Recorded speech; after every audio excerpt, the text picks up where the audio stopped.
মুর্শিদাবাদ মসজিদ ও নবাবী ইতিহাসের শত কাহিনী। আজকের পশ্চিমবঙ্গের মুর্শিদাবাদ একসময় ছিল বাংলার রাজনৈতিক ও সাংস্কৃতিক হৃদয়। 1800 শতকে এই শহর শুধু প্রশাসনিক রাজধানীই নয়, বরং ইসলামী স্থাপত্য ও ধর্মীয় জীবনের এক গুরুত্বপূর্ণ কেন্দ্র হয়ে উঠেছিল। মুর্শিদ কুলি খানের আগমন 1704 খ্রিস্টাব্দে মুঘল সম্রাট আওরঙ্গজেবের নিযুক্ত দেওয়ান মুর্শিদ কুলি খান রাজধানী ঢাকাকে সরিয়ে ভাগীরথী নদীর তীরে একটি নতুন প্রশাসনিক কেন্দ্র স্থাপন করেন। এই নতুন শহরের নাম রাখা হয় তার নামানুসারে, মুর্শিদাবাদ। মুর্শিদ কুলি খান ছিলেন কঠোর শাসক, কিন্তু একই সঙ্গে ধর্মপ্রাণ। তার সময়েই মুর্শিদাবাদে বহু মসজিদ, মাদ্রাসা ও ইসলামী প্রতিষ্ঠান গড়ে ওঠে। কাতরা মসজিদ মুর্শিদাবাদের পরিচয়। 1723 সালে নির্মিত কাতরা মসজিদ মুর্শিদাবাদের সবচেয়ে গুরুত্বপূর্ণ মসজিদগুলোর একটি। এই মসজিদ শুধু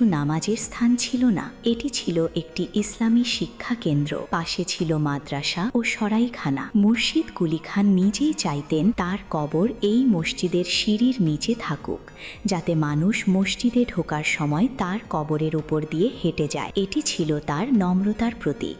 নবাবী যুগ ও ধর্মীয় সহ অবস্থান। মুর্শিদ কুলি খানের পর সিরাজউদ্দৌলা পর্যন্ত মুর্শিদাবাদ ছিল বাংলার নবাবদের রাজধানী। মুসলমানদের জন্য মসজিদ, এই সময়ে হিন্দুদের জন্য মন্দির, জৈন ও অন্যান্য সম্প্রদায়ের উপাসনালয় সবই পাশাপাশি গড়ে ওঠে। এখানে ধর্মীয় সহ অবস্থান ছিল বাস্তব, কাগজের কথা নয়। ইমামবাড়া ও ধর্মীয় জীবন। নবাবদের সময়ে শিয়া মুসলমানদের জন্য নির্মিত হয় নিজামত ইমামবাড়া, যা আজও ভারতের অন্যতম বৃহৎ ইমামবাড়া। মুহাররম, ঈদ, মিলাদ সব ধর্মীয় অনুষ্ঠানেই মুর্শিদাবাদ ছিল সক্রিয় ও প্রাণবন্ত।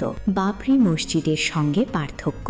এখানে একটি বিষয় স্পষ্ট, মুর্শিদাবাদে কখনো বাবরি মসজিদ ছিল না। এখানে কোনো বড় ধর্মীয় বিতর্ককে ঘিরে মসজিদ নির্মাণও হয়নি। মুর্শিদাবাদের মসজিদগুলো গড়ে উঠেছিল শাসকদের পৃষ্ঠপোষকতায়, স্থানীয় মানুষের অংশগ্রহণে, তুলনামূলক শান্ত পরিবেশে। এটাই অযোধ্যার ইতিহাসের সঙ্গে এর মূল পার্থক্য।